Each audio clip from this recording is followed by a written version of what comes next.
Hello, everyone. Welcome to another episode of Building Subtext. This week, I want to talk to you about the fact that subtext is now feature complete when it comes to scene resolution.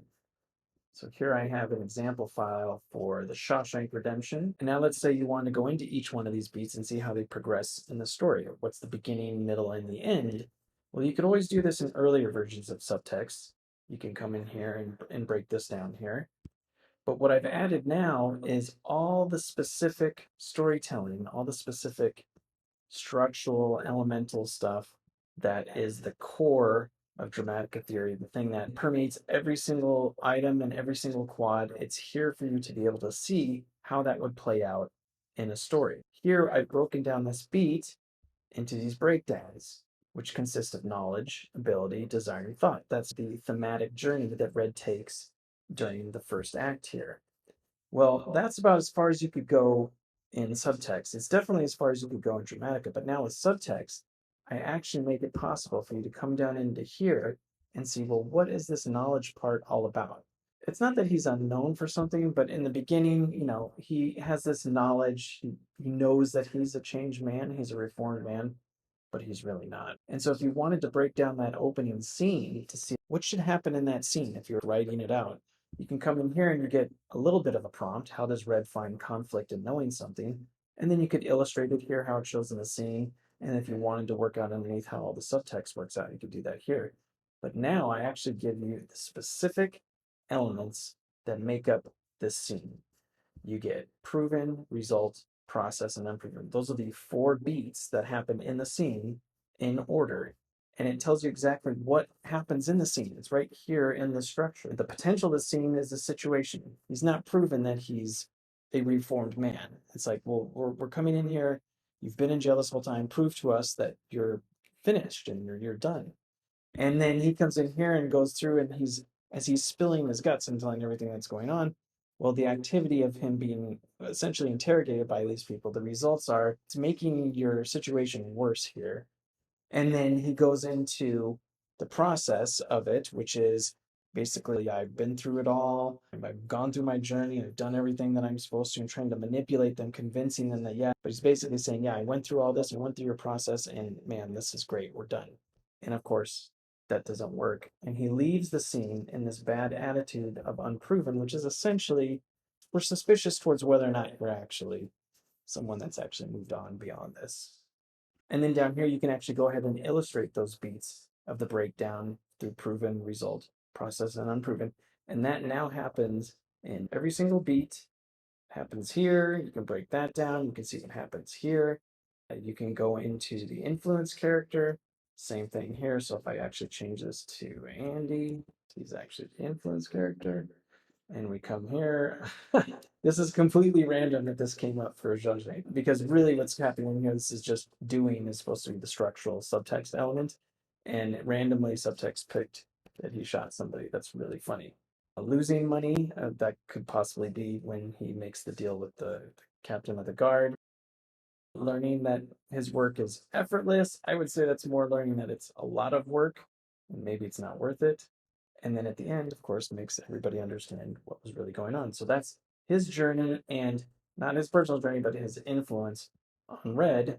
And then, of course, you can just come right in here and you can actually break down his shooting someone and see, okay, well, what is that all about? Oh, look, these are the thematic elements that he would progress through: truth, evidence, suspicion, and falsehood, which is truth, I didn't kill my wife; evidence, who seemed like a really cold-hearted fish; all the suspicion about what he really did; and then all the kind of joking in jail about, well, I'm not guilty, those lies that are in there. And then if you wanted to break down the truth, this is the really exciting part. This is the part that is the new part of this version of subtext, speaking with unvarnished truth. Well, that's very specific. If I wanted to see those beats in that breakdown and see how that scene would play out, you would just come in here and you break the breakdown down and you get conscience, temptation, feeling, and logic. This one's really interesting because there's a lot of shifting going on here in a way that you would not expect. In other words, if I come back up here, let's go back to Red here, and we go in here in the beginning, you'll notice here, potential, resistance, current, and outcome. That's the typical journey through a dramatic circuit, which is essentially like an electric circuit. You have the potential of him not being able to prove himself, the resistance of the results. He doesn't really have the results. The current, which is the process, like trying to manipulate them, get him to see his way. And then, of course, the outcome, which is unproven. Well, the interesting thing about this, and I'm just speaking totally off the cuff here because I did not realize that this was going to be like this. But if I come in here and look at this first beat of Andy, which is him speaking the truth, so essentially probably, what was going on in the courtroom, you'll notice the first one is resistance, then the second one is current, and the third one is outcome, and the last one, the fourth one, is potential, is logic, which makes absolutely no sense. And I'm not even sure how that would play out. But I would guess the conscience activity, doing the right thing, I mean, that would essentially be, well, if you think about the way that it's presented in the story, he's actually going to shoot her. Oh, this is rad. Logic can be either rational or completely irrational. So here, he's setting himself up there with the gun and drinking, and he's completely irrational because of the fact that his wife is cheating on him.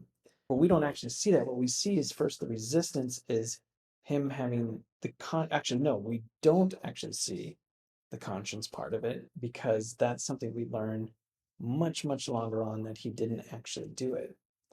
So it's interesting. I've never thought of this way, but it's almost like the resistance is him.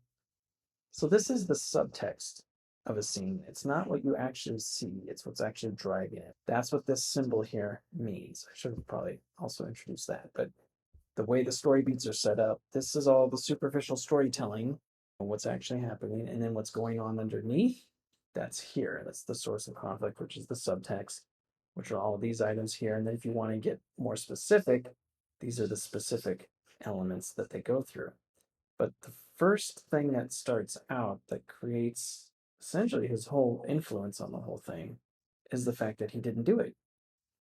The temptation part, that would probably be in the courtroom. The feeling part. The feeling part is most likely this is the judge. So he's already disgusted by him.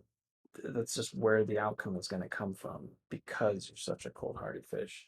I mean, this to me is really exciting. I did not expect this. I thought it would just be potential resistance, current, and outcome. And I'll have to go through that more in later videos. But to me, this is super exciting because I didn't pick these, and truth isn't even made up of conscience, temptation, feeling, and logic. I always thought, well, just look at truth, which is here. When I go into truth, well, it's made up of knowledge, actuality, perception, and thought. That's not anywhere near as good as conscience, temptation, logic, and feeling. It doesn't have the same impact at all. And it's not what's actually happening in the story. What you're seeing in real time is me kind of just flabbergasted. I'm in awe. I'm really excited because people who have started to use this are really excited about the kind of results that they're getting out of it. But just to see how does he create conflict through speaking with unvarnished truth and just seeing the actual specific elements. It's a complete game changer. It's really, really exciting. And it's available to anybody who's subscribing to Subtext.